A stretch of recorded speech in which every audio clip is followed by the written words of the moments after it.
नमस्कार दोस्तों, आज एक बार फिर से हमारे एजुकेशन में आपका स्वागत है।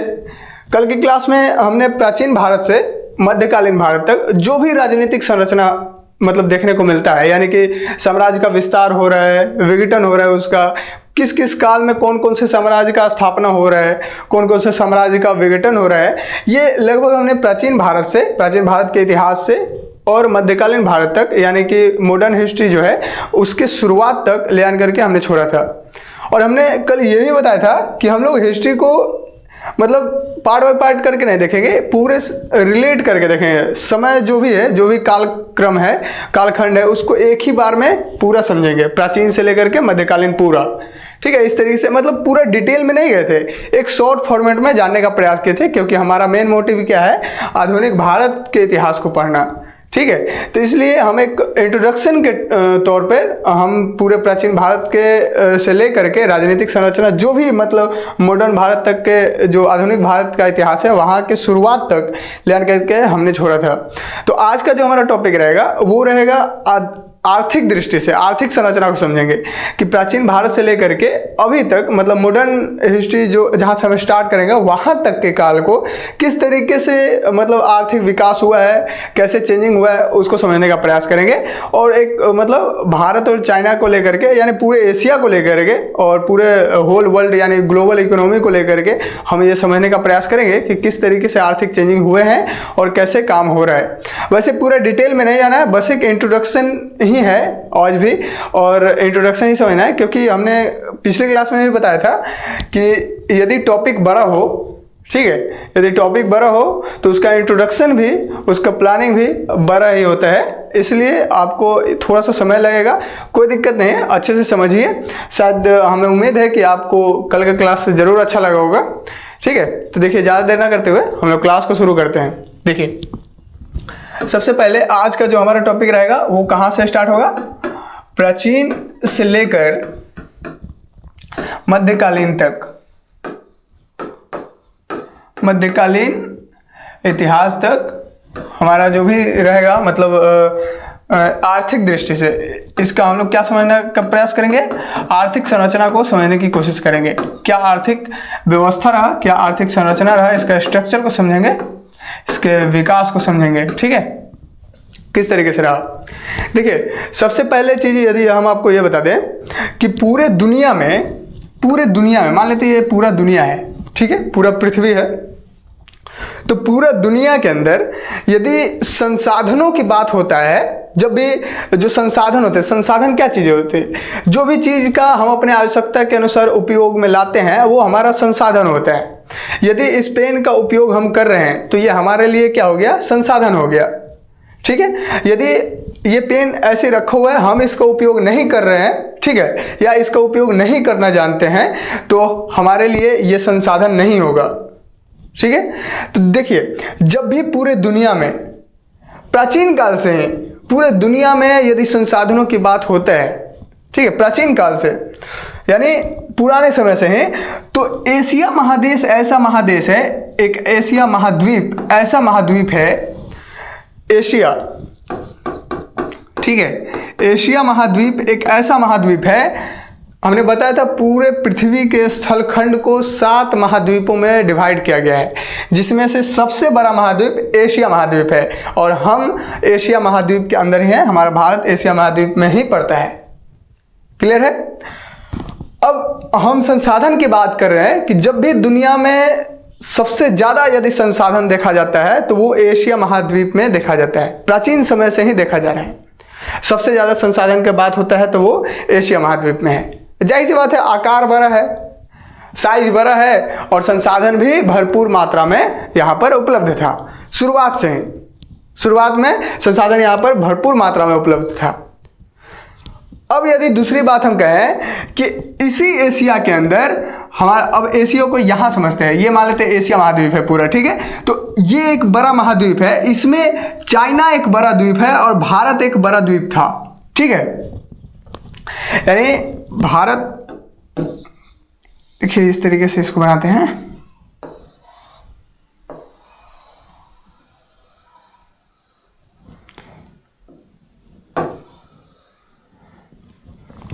जो भी रहे, तो भारत और चाइना एशिया के अंदर सबसे बड़ा आकार भी था, और भारत और चाइना यानी चीन की बात कर रहे हैं, चीन और भारत की बात कर रहे हैं, तो भारत और चीन प्राचीन समय से ही एक तो एशिया महाद्वीप में बड़ा आकार है इसका, इस देश का, और दूसरा संसाधनों से परिपूर्ण देश था। ये संसाधन यहां पर दोनों के पास उपलब्ध थे।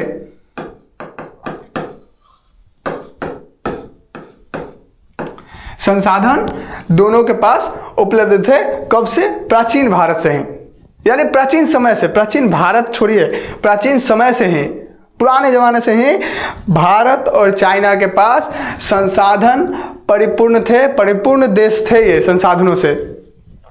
तो आप समझ सकते हैं, मतलब भारत के पास अभी इकोनॉमी नहीं आया है। ब्रिटिश सरकार का हम बाद में आपको समझाएंगे, आपको एक क्वेश्चन भी देंगे कि ब्रिटिश सरकार इसमें क्या दावा करता है, आर्थिक संरचना में क्या दावा करता है। तो देखिए, अब कहना यह है कि भारत और चाइना के पास इतना मतलब संसाधन था, ऊपर से ये तो एशिया महाद्वीप है, ठीक है। आपको देखिए अब दूसरा फिगर में बताते हैं, ये मान लेते हैं एशिया महाद्वीप है, यहाँ पर भारत है, यहाँ चाइना है, ठीक है, इस इलाके में जो भी रहे इस तरीके से। अब समझिए कि यहां से ये एशिया महाद्वीप है, ठीक है, और यहां से ये कनेक्टेड है यूरोप महाद्वीप, ठीक है, यहां पर ये अफ्रीका महाद्वीप, एशिया यहां तक पकड़ लेते हैं, गोल तो है ही नहीं, कोई बात नहीं, यहां अमेरिका है इस तरीके से, ये उत्तरी अमेरिका, ये दक्षिणी अमेरिका, और यहां पर ओशियनिया, ओशियनिया जिसको ऑस्ट्रेलिया महाद्वीप भी कहते हैं, ऐसा इस तरीके से है पूरा होल वर्ल्ड। अब समझिए कि उस समय प्राचीन समय में क्या होता था कि ये व्यापार का जो मार्ग था ना, ये हमेशा से खुला हुआ था। देखिए यहां पर हम व्यापार की बात कर रहे हैं कि एशिया महाद्वीप, एक तो हम फिर से बता रहे हैं, एशिया महाद्वीप पूरे दुनिया में सबसे बड़ा महाद्वीप है, क्लियर है। दूसरा, यहां पर संसाधन परिपूर्ण मात्रा में थे, अपार थे, संसाधन का कमी नहीं था, ठीक है। और प्राचीन समय से ही यहां इसके पास चारों तरफ से आने का रास्ता खुला हुआ था। कोई भी देश यहां पर आ सकता है, इस महाद्वीप के अंदर कोई भी देश यहां पर रह सकता है, यहां पर व्यापार कर सकता है, कोई भी देश यहां पर, मतलब चारों तरफ से पूरे दुनिया के लिए खुला हुआ था, क्लियर है। तो शुरुआत से ही यहां पर व्यापार होता था। हम यदि आपको यह बता दें कि लगभग यूरोप से, ये यूरोप है, यूरोप से, पश्चिम में यूरोप से और पूर्व में चाइना तक, चीन तक, और यहाँ साउथ ईस्ट में यानी दक्षिणी एशिया में, साउथ ईस्ट एशिया में, साउथ ईस्ट एशिया में यहाँ पर जनरली जो भी है, मतलब इतने पूरे एरिया के अंदर आप ऐसे कर सकते हैं, इस तरीके से, ऐसे, ये एक मार्ग बना हुआ था व्यापार करने का। ये पूरा क्या था?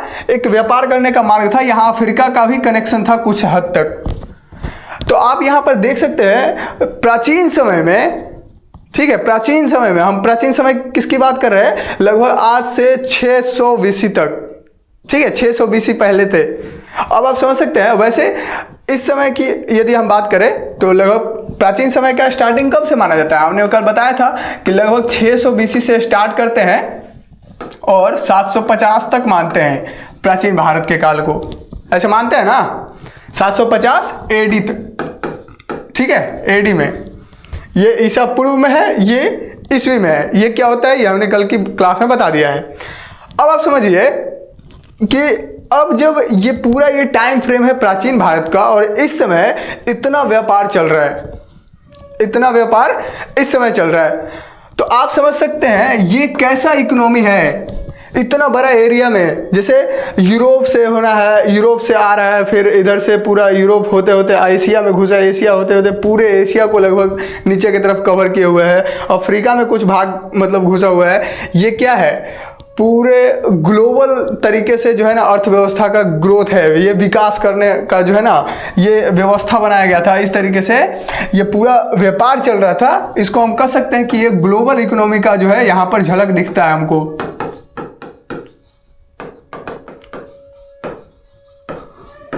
ग्लोबल इकोनॉमी का यहाँ पर झलक दिखता है, पूरे होल वर्ल्ड का, पूरी दुनिया का, यानी वैश्विक स्तर पर अर्थव्यवस्था यहाँ पर देखने को मिलता है। ये प्राचीन भारत से ही देखने को मिल रहा है। तो आप समझ सकते हैं। और क्यों ऐसा मिलता है, आखिर यूरोप के लोग क्यों भारत आना चाहते थे, यूरोप के लोग क्यों एशिया में आना चाहते थे, चाइना के पास आना चाहते थे, दक्षिणी पूर्वी एशिया में आना चाहते थे, क्यों? क्योंकि यहाँ पर एक चीज यहाँ पर था, हमने अभी भी बताया कि एशिया महाद्वीप में संसाधन अपार मात्रा में था और यहाँ पर कई सारे ऐसे संसाधन थे जिसका जरूरत यूरोप के लोगों को था।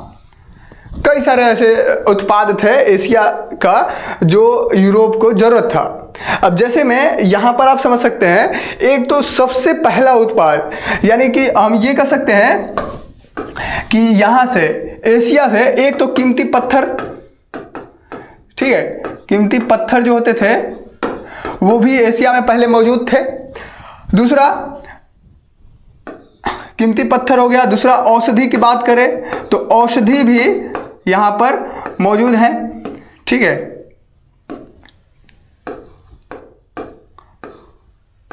औषधि, कीमती पत्थर, औषधि, मसाला भी आप कई बार सुने होंगे, मसाले का व्यापार होता था, ठीक है, एशिया यूरोप से, ठीक है, मसाले का व्यापार होता था।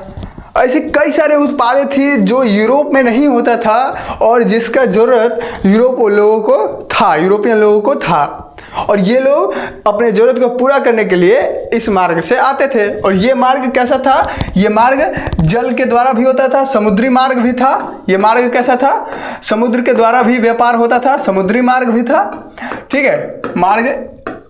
और दूसरा जो स्थल का मार्ग था, स्थलीय मार्ग, उसको भी कह सकते हैं कि स्थल का मार्ग भी यहाँ पर मौजूद था। तो स्थल से और समुद्र से, दोनों रास्ते से व्यापार होता था प्राचीन समय में। आप समझ सकते हैं क्यों व्यापार होता था, क्योंकि अब देखिए हम अमेरिका क्यों जाएं, हम चाइना क्यों जाएं, क्योंकि हम चाह रहे हैं, हमको एहसास है कि हमारा जरूरत जो है वो अमेरिका में जाकर के पूरा हो सकता है, इसलिए हम अमेरिका जाएंगे।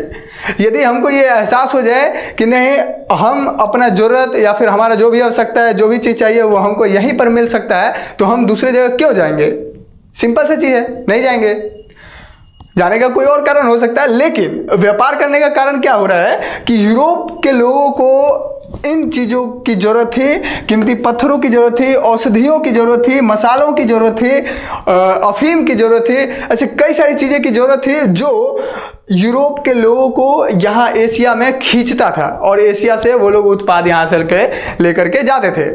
तो ये निर्यात कर रहा है ना, अपने देश से ये दूसरे देश में भेज रहा है।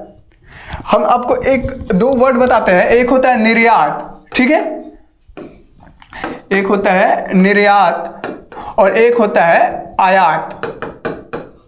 आयात और निर्यात, इसको एक्सपोर्ट कहते हैं, इसको इंपोर्ट कहते हैं, ठीक है, और इंपोर्ट। देखिए, एक्सपोर्ट और इंपोर्ट, इसको अंग्रेजी में कहते हैं। निर्यात का बेसिक मतलब है कि हमारे देश से कोई वस्तु बाहर जा रहा है, हमारे देश से कोई भी वस्तु बाहर जा रहा है, दूसरे देश में जा रहा है, तो हम उस वस्तु का निर्यात कर रहे हैं, एक्सपोर्ट कर रहे हैं। क्लियर? और इंपोर्ट का मतलब बेसिक ये होता है, आयात का मतलब ये होता है कि हमारे देश में वो वस्तु रहे या ना रहे कोई मतलब नहीं है, लेकिन हम दूसरे देश से कोई वस्तु अपने देश में लेकर के आ रहे हैं, तो हम उस वस्तु का आयात कर रहे हैं। क्लियर है? तो उस समय आप समझ सकते हैं कि प्राचीन समय में भारत, चाइना, एशिया के कई सारे देश निर्यात अर्थव्यवस्था थे, निर्यात पर आधारित अर्थव्यवस्था था इसका। यानी हम ये कह सकते हैं कि प्राचीन भारत में निर्यात आधारित अर्थव्यवस्था यहां पर मौजूद था। कहां पर? भारत के अंदर। तो आप समझ सकते हैं निर्यात आधारित अर्थव्यवस्था का मतलब यह हुआ कि हम ज्यादा फोकस कर रहे हैं सामान को बेचने पर, और सामान को बेच रहे हैं ज्यादा, तो इसका बेसिक मतलब है कि हम ज्यादा इनकम आएगा हमारे पास। हम जितना ज्यादा प्रोडक्शन करेंगे उतना ज्यादा बेचेंगे, और जितना ज्यादा हम बेचेंगे उतना ज्यादा हमारा इकोनॉमी, हमारा इनकम ग्रोथ होगा। उस समय ये माना जाता था कि पूरे दुनिया के अर्थव्यवस्था का ये चाइना और भारत सिर्फ मिलकर के, चाइना और भारत पूरे विश्व का एक बड़ा योगदान, बड़ा अंशदान जो है इकोनॉमी में अपना अदा करते थे। यानी पूरे दुनिया में लगभग यही 2 देश ऐसे थे जिसका सबसे बड़ा इकोनॉमी बना हुआ था। उस प्राचीन काल के टाइम की बात कर रहे हैं भाई हम, ठीक है। अब समझिए, अब धीरे धीरे और जब आता है यही इसी समय सिल्क रूट का जो है ना अस्तित्व आया। आप रेशम मार्ग की बात आप सुने भी होंगे, रेशम मार्ग के बारे में, रेशम मार्ग आप सुने भी होंगे, सिल्क रूट के बारे में। देखिए, रेशम मार्ग कहने का मतलब ये हुआ कि अभी जो हमने ये बता रहा है कि देखिए, अभी जो हमने ये बताया कि भारत और चाइना से जो है रेशम यहाँ से जाता था यूरोप में, ठीक है। मसाला, रेशम, औषधि, कीमती पत्थर, फिर उसके बाद अफीम जा रहा है। तो आप समझ सकते हैं जब इतना चीज जा रहा है तो रेशम जब जाता था ना, तो रेशम उस समय रेशम चाइना में ज़्यादा होता था। तो चाइना से क्या होता था कि चाइना से इस तरीके से ऐसे जाता था, मध्य एशिया होते होते यहाँ यूरोप में जाता था, और एक लाइन यहाँ भारत में आता था और एक रोड इधर अफ्रीका में भी जाता था। अब देखिए, आपको जो चीज़ अभी हमने बता रहा है, जैसे देखिए ये चाइना है, तो चाइना से अब ये चाइना है, ये एशिया है, ठीक है। यहाँ पर ये यूरोप है, ये अफ्रीका है, इस तरीके से। तो देखिए चाइना से अब ये भारत है, ठीक है, यहाँ से ऐसे। तो चाइना से जब रेशम ऐसे जाता था, रेशम का इन लोगों को जरूरत था, तो रेशम जब ये लोग खरीदते थे तो इस रूट से होकर के जाता था, ये सड़क से होकर के जाता था, ऐसे यूरोप में पहुंच गया, ठीक है। चाइना से यूरोप जा रहा है, तो इस रूट का नाम रेशम मार्ग दिया जाता। ये रूट का कई सारा उप रूट था, यानी जिसको कहते हैं ना सहायक नदी के तौर पर सहायक रोड है, तो उस तरीके से आप कह सकते हैं। तो ये एक रोड भारत से भी होता था, एक रोड भारत से निकलता था और एक रोड यहीं से ऐसे होकर के अफ्रीका में भी जाता था। तो आप देख सकते हैं अफ्रीका में, यूरोप में, एशिया में, ये तीनों महाद्वीप, बल्कि ये 3 महाद्वीप अस्तित्व में थे, इसलिए ये तीनों महाद्वीप और यहाँ से ये पूरा एरिया जो था, यहाँ ओशिनिया वाला एरिया, इस इलाके का तो अभी बात नहीं हो रहा था क्योंकि प्राचीन भारत में वहां तक नहीं पहुंचे, लेकिन हाँ दक्षिण पूर्वी एशिया तक, यहां तक लोग पहुंच चुके थे। तो आप समझ सकते हैं उस समय और इसी समय प्राचीन काल में है ये अमेरिका, उत्तरी अमेरिका और दक्षिणी अमेरिका का कोई अस्तित्व नहीं था। मतलब पहले तो था ही, लेकिन किसी को पता नहीं था उसके बारे में कि इधर भी कोई देश है, क्योंकि यहाँ पूरा समुद्री इलाका था, ठीक है, अटलांटिक महासागर था। तो आप समझिए जब इस रूट का नाम रेशम मार्ग दिया जाता है, ठीक है। अब आप समझ सकते हैं ये पूरा एक ग्लोबल इकोनॉमी को दर्शा रहा है, एक वैश्विक अर्थव्यवस्था को दर्शा रहा है। आपको शायद ये समझ में आया होगा कि प्राचीन काल में ही भारत और चाइना जो एशिया के देश हैं, इसमें आप समझ सकते हैं कि एक ग्लोबल आधारित, ठीक है ना, और निर्यात पर ज़्यादा फोकस किया जाएगा, जिसका मतलब इकोनॉमी इतना प्रबल था, इतना मजबूत था। उसका हालत अभी क्या हो रहा है। भारत आप समझ सकते हैं अभी दुनिया में 6ठे नंबर पर अभी आता है जीडीपी के अंदर, हालांकि उस समय जीडीपी का कोई कॉन्सेप्ट था नहीं। हम आपको बताएंगे और आगे ब्रिटिश काल में क्या हुआ है भारत के साथ, आप समझिएगा। पहले आप इतना समझिए, इतना सच समझ में आ गया होगा, सिल्क रूट का अस्तित्व इसी समय आया था। इस समय अमेरिका का कोई मतलब प्रकाश में नहीं आया था, कोई जानता नहीं था इसके बारे में, ठीक है। इतनी बात क्लियर हो गया। अब आपको ये बताते हैं कि लगभग ये तो प्राचीन भारत में हो गया। अब यदि हम मध्यकालीन भारत के अंदर आते हैं, मध्यकालीन भारत के इतिहास के अंदर आते हैं, तो आपको एक चीज हम बताते हैं। प्राचीन काल में ही हमने बताया था कि गुप्त साम्राज्य था, लगभग 300 ईस्वी से 600 ईस्वी तक उसका काल चला था, गुप्त साम्राज्य, ठीक है। गुप्त साम्राज्य का यानी काल जो है वो लगभग 300 ईस्वी से लेकर 600 ईस्वी तक इसका काल चला था। और हमने यही बताया था कि मध्यकाल का स्टार्टिंग कहाँ से हुआ था। पूर्व मध्यकाल का स्टार्टिंग 750 ईस्वी से हुआ है, 750 ईस्वी से माना जाता है। ऐसे हमने सुविधा से डिवाइड किया है, ऐसा कोई फिक्स थोड़ी है, ठीक है, फिक्स नहीं है। लेकिन हम लोग 750 ईस्वी से हम मानते हैं कि मध्यकाल को हमने बांटा था 2 भाग में, एक उत्तर मध्यकाल और एक पूर्व मध्यकाल। तो पूर्व मध्यकाल 750 ईस्वी से लेकर के 1200 ईस्वी तक, और जो उत्तर मध्यकाल था वो 1200 ईस्वी से लेकर के लगभग 1707 तक हम लोग मानते हैं, क्योंकि आधुनिक भारत, अब देखिए इसमें विवाद था, हम कई बार बता रहे हैं इसमें विवाद है, हम जब उस विवाद को क्लियर कर देंगे तब आपको समझा देंगे, ठीक है। तो आप बस इतना समझिए। अब देखिए, तो हम ये बता रहे हैं कि गुप्त साम्राज्य का जब पतन हुआ, ये तो प्राचीन भारत में है, तो प्राचीन भारत में हम अभी बता रहे हैं कि इकोनॉमी बहुत ही बेहतर था, ठीक है। तो अब आप समझिए कि प्राचीन भारत में जब गुप्त साम्राज्य का पतन हुआ था लगभग 600 ईस्वी के आसपास, जब उसका पतन हुआ तो उस समय निर्यात आधारित जो अर्थव्यवस्था था उत्तरी भारत का, कहां पर, उत्तरी भारत में, इसी इलाके में ना, उत्तरी भारत में ही ना गुप्त साम्राज्य का पूरा मतलब साम्राज्य फैला हुआ था। दक्षिण भारत में तो था नहीं, यहां पर तो नहीं था, लेकिन यहां से भी इस रास्ते, ये नदी के रास्ते, समुद्र के रास्ते, और इस रास्ते क्या होता था, एक्सपोर्ट इंपोर्ट का काम होता ही था, ऐसे घूम करके भी जाता था, ठीक है। तो ये दक्षिणी इलाका में तो निर्यात होता ही था, उत्तरी इलाका में भी होता था पहले, ठीक है, पूरे भारत से होता था निर्यात। लेकिन अभी हम बता रहे हैं कि गुप्त साम्राज्य का जब पतन हुआ, ये गुप्त साम्राज्य किस इलाके में शासन कर रहा था, उत्तर भारत में। तो उत्तर भारत की यदि हम बात बताएं तो उत्तर भारत में जब गुप्त साम्राज्य का पतन हुआ उस समय पूरे उत्तरी भारत को निर्यात आधारित अर्थव्यवस्था पर धक्का लगा, यानी उसका जो निर्यात था वो बंद हो गया, उसका व्यापार लगभग जो है बहुत ही कमजोर हो गया, उसका अर्थव्यवस्था, इस तरीके से आप कह सकते हैं। कब, गुप्त साम्राज्य के पतन होने के बाद। लेकिन जैसे ही तुर्की शासन आता है यहाँ पर, तुर्की शासन जैसे ही एंटर करता है, इसका नाम हमने बताया था दिल्ली सल्तनत के नाम से भी हमने बताया था कि दिल्ली सल्तनत का जैसे ही एंटर होता है, सल्तनत बोले, सल्तनत,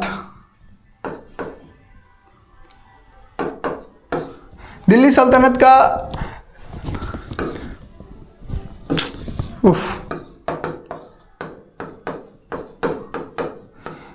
दिल्ली सल्तनत का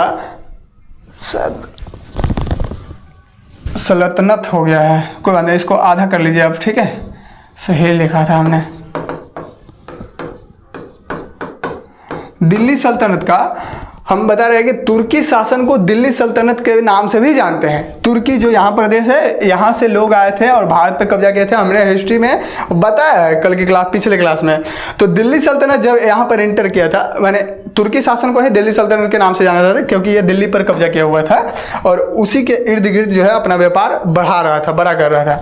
तो दिल्ली सल्तनत का यदि कालखंड को हम समझें तो लगभग 1192 से लेकर 1526 तक हमने बताया था, ठीक है। लोधी वंश जब बाबर एंटर किया था, तब लोधी वंश के खत्म होने पर जब बाबर एंटर किया तो लोधी वंश को लगभग समाप्त कर दिया था। तो आप यहाँ पर समझ सकते हैं कि दिल्ली सल्तनत जब एंटर किया तब जाकर के आप समझ सकते हैं कहाँ पर खत्म हुआ। गुप्त साम्राज्य 600 ईस्वी में खत्म हुआ, लगभग 1192 में जब दिल्ली सल्तनत आया तब जाकर के इसका अर्थव्यवस्था फिर से जो है उभरने लगा और यहाँ पर फिर से जो है हर चीज का जो है ना इंडस्ट्री यहाँ पर, जैसे देखिए आप कह सकते हैं जो शिल्प था, शिल्प जो हाथ से बुन करके जो भी चीजें कपड़ा वगैरह बनाते थे हाथ से काम करके, हस्तशिल्प जिसको कहते हैं, इंडस्ट्री लगाया गया, उसका कई सारे व्यापार किए गए फिर, ठीक है, व्यापार का उद्भव होने लगा। जो मानक मुद्रा का जो प्रचलन था पहले से, उसका भी विकास होने लगा, मुद्रा का भी विकास होने लगा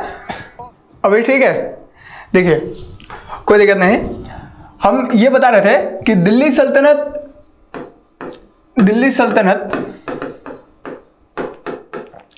1192 से लेकर के 1526 ईस्वी तक इसका दिल्ली सल्तनत, यानी तुर्की जब स्टार्टिंग पीरियड में जब उत्तर भारत में आया था, ठीक है, इस वाले इलाके में, तब यहाँ पर शासन किया था। और इस समय क्या हुआ था, देखिए हम ये बता रहे थे कि गुप्त साम्राज्य का जब पतन हुआ था, उसके बाद गुप्त साम्राज्य के पतन होने के बाद अर्थव्यवस्था को बहुत बड़ा धक्का लगा था, यहाँ से निर्यात नहीं हो पा रहा था। दूसरा, जैसे मतलब मध्यकाल के अंदर दिल्ली सल्तनत का जब यहाँ पर आगमन हुआ, तुर्की का जब आगमन हुआ, तुर्की शासन का जब आगमन हुआ यहाँ पर, तब जा करके इसकी अर्थव्यवस्था में शिल्प का उद्भव होता है, ठीक है, शिल्प का उद्भव होता है, उद्योग का उद्भव होता है, फिर उसके बाद हमने बता रहा था कि व्यापार का उद्भव होता है, फिर उसके बाद मुद्रा का प्रचलन जो है, मुद्रा का प्रचलन का विकास होता है, ठीक है, प्रचलन का विकास होता है, मारक मुद्रा का, ऐसे कई सारी चीजें, नगरीकरण का व्यवस्था होता है, नगरीकरण यहाँ अस्तित्व में आता है, और ये सारे ऐसे कई सारी चीजें जो है अर्थव्यवस्था में विकास होते हुए दिखाई देने लगता है। कब? जब दिल्ली सल्तनत यहाँ पर शासन करने लगता है, तब दिल्ली सल्तनत के काल में, ठीक है, जब तुर्कियों का यहाँ पर आगमन होता है तब। तो फिर से जो है प्राचीन भारत से जैसे वहाँ से गुप्त साम्राज्य से जैसे ही टूटा था, क्योंकि गुप्त साम्राज्य का विघटन हुआ, उसके बाद से अर्थव्यवस्था चरमरा गया, अर्थव्यवस्था को बहुत बड़ा धक्का लगा, निर्यात आधारित अर्थव्यवस्था को, ठीक है। तो इस समय अब जब वो धक्का लगा तो फिर जब तुर्की शासन आया तब जाकर के फिर से एक ग्रोथ जैसा दिखाई देने लगता है, कहाँ पर? भारत के निर्यात आधारित अर्थव्यवस्था के ऊपर। लेकिन जब हम ये बता रहे हैं कि गुप्त साम्राज्य के पतन होने के बाद उत्तरी भारत में, कहाँ पर? उत्तरी भारत में, यहाँ उत्तरी भारत के अंदर जो अर्थव्यवस्था है वो धक्का लगता है अर्थव्यवस्था को, उत्तर भारत में। लेकिन दक्षिण भारत में अभी भी व्यापार होता रहा, व्यापार वहाँ पर स्टार्टिंग रहा, क्योंकि यहाँ पर उसका विघटन नहीं हुआ। जो पहले के जो शासक थे वो व्यापार यहाँ से भी कर ही रहे थे, यहाँ से निर्यात कर ही रहे थे, यहाँ से भेज ही रहे थे जो भी चीज़ें भेजना हो। क्लियर? तो यहाँ का अर्थव्यवस्था सही था दक्षिण भारत में, उत्तर भारत में चेंजिंग हो गया। अब हुआ क्या? जब दिल्ली सल्तनत खत्म हुआ, लोधी वंश के बाद लगभग दिल्ली सल्तनत खत्म, क्योंकि बाबर का आगमन हो गया था, तो मुगल वंश का स्टार्टिंग हुआ, मुगल साम्राज्य बना, ठीक है।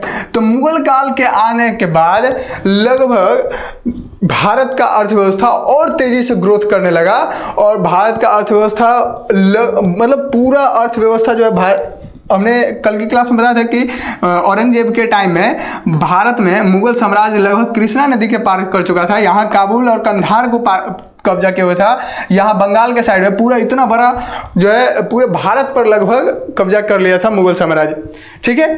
अब जब मुगल साम्राज्य भारत पर पूरा एरिया पर इसका जो है क्या उसको कहते हैं, कब्जा जब हो गया, उसके बाद आप यहाँ पर देख सकते हैं मुगल काल में कि यहाँ का अर्थव्यवस्था और भी बेहतर होने लगा और भी ग्रोथ करने लगा।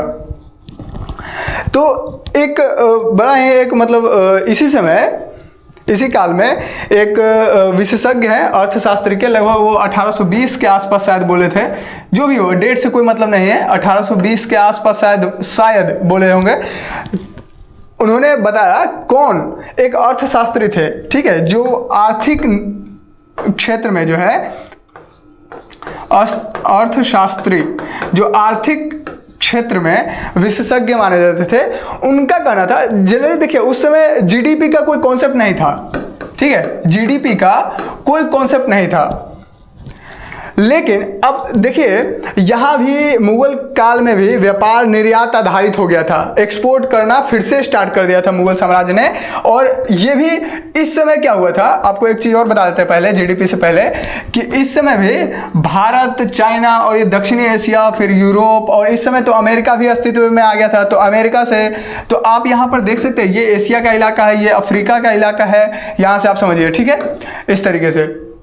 तो आप यहाँ पर देख सकते हैं कि उस समय कब किसकी बात कर रहे हैं हम? मुगल काल के समय की बात कर रहे हैं, ठीक है। मुगल काल में क्या हुआ कि वैसे ही जैसे प्राचीन भारत में यूरोप के लोगों को, यूरोपियन कंपनी को जो है व्यापार करना था एशिया महादेश में। क्यों? और भारत से करना था, क्योंकि यहाँ पर उसका उत्पादन मतलब अच्छा होता था, जिसका ये इनको जरूरत था, ठीक है। तो अभी भी मुगल काल के दौरान भी इसका उत्पाद में एक तो बढ़ोतरी हुआ, प्रोडक्शन होने लगा, और दूसरा इनका जरूरत कम नहीं हुआ, इनका जरूरत अभी भी बना रहा।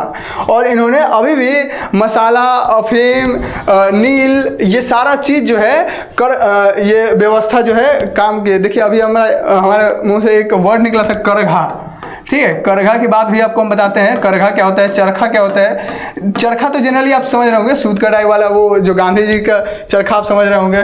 तो करघा, चरखा, ये सब व्यवस्था जो है ना, करघा क्या होता है, हाथ, वो ऐसा यंत्र होता है, करघा एक ऐसा यंत्र होता है जो कपड़े बुनने का काम करता है, ठीक है, कपड़ा बुनने का काम करता है, कोई भी चीज को बुनता है, ठीक है, तो वो करघा उसको कहते हैं। और वो क्या है, ये जनरली करघा और चरखा जो है, ये तुर्की जब आया था ना, तुर्की शासन जब आया था, तो वो ये न्यू टेक्नोलॉजी लेकर के आया था यहाँ पर भारत में, ठीक है। अब आप समझिए कि एक नवीन तकनीक लेकर के आया था, करघा, चरखा, ये सब। और देखिए, हम ये कह रहे हैं कि यूरोप अभी भी भारत से या फिर एशिया से, भारत और चाइना से अभी भी क्या खरीद रहा था इस समय भी, कब, जब मुगल साम्राज्य का काल है तब, ठीक है।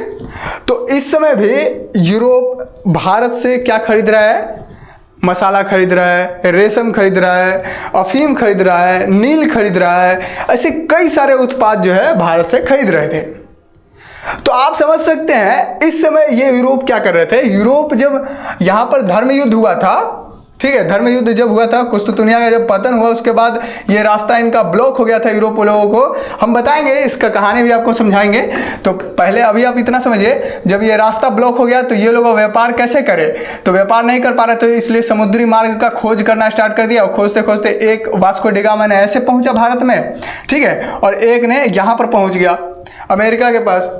तो आप समझ सकते हैं फिर अमेरिका अस्तित्व में आ गया। इन्होंने अमेरिकन का जो है अस्तित्व बोला कि हम अमेरिका को खोज दिए हैं, ठीक है, इस तरीके से।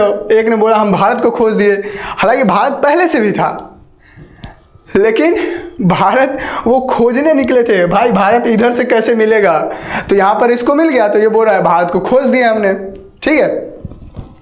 तो अब समझिए कि यूरोप यहाँ से, अमेरिका से जो सोना चांदी होता था, कीमती जो पत्थर है जैसे कि सोना चांदी, यहाँ से लेकर के जाता था अपने यहाँ यूरोप में, लेकिन वो सोना चांदी यूरोप में नहीं रह पाता था, वहाँ से पलायन कर जाता। क्यों पलायन कर जाता था, क्योंकि यूरोप के लोगों को चाहिए था भारत का या फिर एशिया का, भारत और चाइना का, पूर्वी एशिया का, ये पूरे एशिया महादेश का क्या चाहिए था, यूरोप के लोगों को मसाला चाहिए था, रेशम चाहिए था। तो आप समझ सकते हैं, तो ये लोग यहाँ से सोना चांदी लेकर के जाते थे अमेरिका से, और यहाँ से फिर लेकर के भारत के पास आ जाते थे, चाइना के पास आ जाते थे। तो आप समझ सकते हैं, यहां से सोना चांदी उठाया गया, यूरोप गया, यूरोप में रुका नहीं वो सोना चांदी, फिर से वहां से पलायन हुआ, यहां पर आकर के रुक गया। तो इस तरीके से जो है व्यापार हो रहा था। फिर भी एक बड़े अच्छे अर्थशास्त्री हुए लगभग 1820 में, उन्होंने बताया कि अगर इस समय की यदि कंडीशन देखा जाए तो पूरे भारत का लगभग सबसे बड़ा निर्यातक देश ये दोनों बना हुआ था, चाइना और भारत। और यहाँ तक बोला गया कि उस समय तो वैसे जीडीपी का कोई कॉन्सेप्ट था नहीं, जीडीपी का इकोनॉमी में कोई कॉन्सेप्ट था नहीं, जीडीपी का तो कॉन्सेप्ट भारत के अंदर 1935 से 44 के बीच में आया है ना। तो आप यहां पर समझ सकते हैं कि जीडीपी यानी ग्रॉस डोमेस्टिक प्रोडक्ट की बात करें, सकल घरेलू उत्पाद। अब ये क्या होता है, इसको अभी हम बताते हैं आपको। पहले आप इतना समझिए कि जीडीपी का कोई कॉन्सेप्ट नहीं था, लेकिन अब पहले इसको समझिए, जीडीपी होता क्या है, देखिए जीडीपी, ठीक है, ग्रॉस डोमेस्टिक प्रोडक्ट होता है।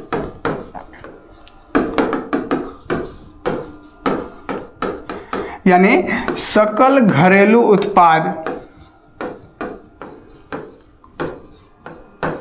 देखिए सकल घरेलू उत्पाद क्या होता है, देखिए एक बेसिक चीज बताते हैं आपको। यहां पर घर से मतलब है ना, आप घर बस समझिए, ठीक है, आप घर समझिए, यानी ये हमारा घर है, तो इस घर में जो भी प्रोडक्शन हो रहा है, जो भी उत्पादन हो रहा है, उसका अंतिम रूप से जो मूल्य निकलता है, उसको जब हम बेचते हैं, उसका जब हम लोग वो परिसंपत्ति ही क्यों ना हो, ये मार्कर है तो ये यहाँ पर रखा हुआ है, ठीक है, ये परिसंपत्ति है, लेकिन इसका भी यदि हम मूल्य निकालेंगे, ठीक है, मूल्य पैसा के आधार पर जब हम इसका मूल्य निकालते हैं, पैसा जब चेक करते हैं कि ये कितने का है, तो उस तरीके से इस पूरे बाउंड्री के अंदर, ये जो बाउंड्री एक हमने बनाया है, इस बाउंड्री के अंदर जितना भी प्रोडक्शन हो रहा है, उसका अंतिम रूप से जो मूल्य निकलता है, उसको हम क्या कहते हैं, घरेलू उत्पाद कहते हैं, उसको कहते हैं सकल घरेलू उत्पाद, उसको जीडीपी का संज्ञा दे देते हैं।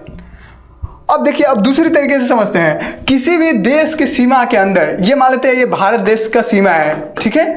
किसी भी देश की सीमा के अंदर यदि वहाँ का जो निजी खर्च है, ठीक है, निजी खर्च जो उपभोक्ता होते हैं, जो अपने तरीके से खर्च करते हैं, और दूसरा जो सरकारी खर्च होता है, और तीसरा जो निवेश होता है, यहाँ पर जो इन्वेस्टमेंट होता है, जो सरकार के द्वारा इन्वेस्टमेंट होता है, जो प्राइवेट लोगों के द्वारा इन्वेस्टमेंट होता है, जो विदेशों के द्वारा इन्वेस्टमेंट होता है इस एरिया में, और वो इन्वेस्टमेंट, इन सारे चीज़ों को जब हम जोड़ते हैं, खर्च को जोड़ेंगे, निवेश को जोड़ेंगे, ठीक है।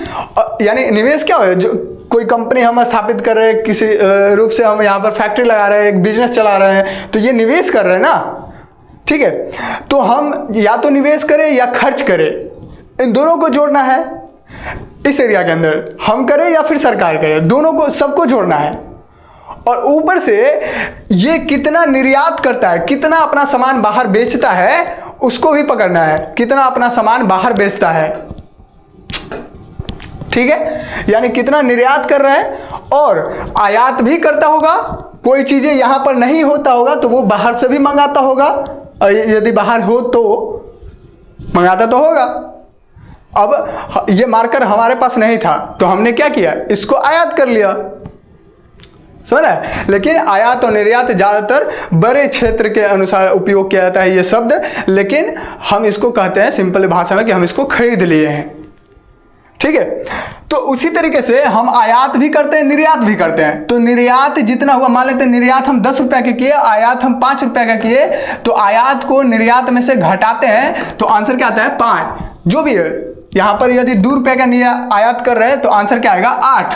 तो निर्यात को आयात में से घटा देते हैं, सॉरी, आयात जो हमने खरीदा उसको जितना हमने बेचा उससे घटाएंगे, यानी हम अपना प्रॉफिट, ठीक है, प्रॉफिट चेक किए, और यानी हम ये कह रहे हैं कि जितना सरकार का खर्च है, जितना सरकार का खर्च है, ठीक है, और जितना हमारा खर्च है, निजी खर्च, जितना सरकार का इन्वेस्टमेंट है, जितना प्राइवेट रूप से इन्वेस्टमेंट है, सकल इन्वेस्टमेंट जिसको कहते हैं सकल निवेश, और जितना निर्यात कर रहे हैं और आयात कर रहे हैं, तो आयात को निर्यात में से घटा देना है, क्लियर है। और फिर जो बचेगा ये सारे को जोड़ना है, और निर्यात, देखिए आपको यहाँ लिख ही देते हैं, एक होता है यहाँ पर जीडीपी का एक फार्मूला है, निकालने का एक बेसिक फार्मूला है। वैसे जीडीपी एक बड़ा टॉपिक है, इसका हम एक एग्जांपल आपको समझाते हैं। पहले जीडीपी एक बड़ा टॉपिक है, आप इसको समझिए। देखिए इसका सिंपल सा मतलब होता है, एक होता है उपभोग, ठीक है, उपभोग कितना हुआ है उसका प्लस उपभोग के बाद हम कह सकते हैं सकल खर्च, इसको निजी खर्च कहते हैं, ठीक है, निजी खर्च। फिर कह सकते हैं इसको भी जोड़ना है, इसको भी जोड़ना है। फिर उसके बाद हम कह सकते हैं कि जो सकल निवेश है उसकी बात करें, निवेश जो इन्वेस्टमेंट किया गया, ठीक है, फिर गवर्नमेंट के अनुसार जो निवेश किया गया, ठीक है, इन्वेस्टमेंट की बात कर रहे हैं, ये सारा चीज, ठीक है। सकल निवेश में गवर्नमेंट का और प्राइवेट दोनों मान करके चलते हैं वो दोनों। अब ये तीनों को जोड़ते हैं और लास्ट में एक और चीज जोड़ेंगे, वो क्या जोड़ेंगे, तो जितना निर्यात हुआ है उसमें आयात को घटाएंगे, आयात को घटा देंगे निर्यात से, तो जो आंसर मिलेगा उसको भी जोड़ देना है इसमें। ये पूरा क्या निकलेगा, हमारा जीडीपी निकलेगा, क्लियर है। अब देखिए ये तो फॉर्मूला हुआ ना, अब आपको बेसिक रूप से एक समझाते हैं एग्जाम्पल के तौर पे। भारत का सीमा जहां जहां होगा, किसी भी देश का सीमा जहां पर भी होगा, उस देश में यदि इनकम का व्यवस्था है, उस देश में यदि प्रोडक्शन हो रहा है, उसका मूल्य हम चेक करते हैं तो वो भी जीडीपी में काउंट होता है। एक एग्जाम्पल आपको बताते हैं, यदि भारत में ही नहीं, हम ये भी कर सकते हैं कि अमेरिका के अंदर, मान लेते हैं ये अमेरिका है, तो अमेरिका के अंदर इतने दूर के एरिया में भारत का एम्बेसी है, ठीक है, भारत का जो राजदूत है वो यहां पर रहता है, इस एरिया के अंदर, अमेरिका के अंदर है, लेकिन इस एरिया के अंदर भारत का राजदूत रहता है, वहां पर भारत का एम्बेसी है, तो उस एरिया में जो भी प्रोडक्शन होगा, जो भी इनकम आएगा, वो सारा इनकम काउंट किया जाएगा जीडीपी के अंदर। समझ में आ गया बात। तो ये जीडीपी का कॉन्सेप्ट होता है, और ये जनरली कुछ नहीं होता, जितना पॉपुलेशन है ना, जितना वो तो हालांकि राष्ट्रीय आय निकल जाएगा। ये जीडीपी का बेसिक मतलब होता है जितना प्रोडक्शन हुआ उसका अंतिम रूप से मूल्य, यानी जितना हम वस्तु का प्रोडक्शन करें या जितना हम प्रोडक्शन किसका करते हैं, दो ही चीज का करते हैं, एक या तो गुड्स हो, दूसरा सर्विस हो।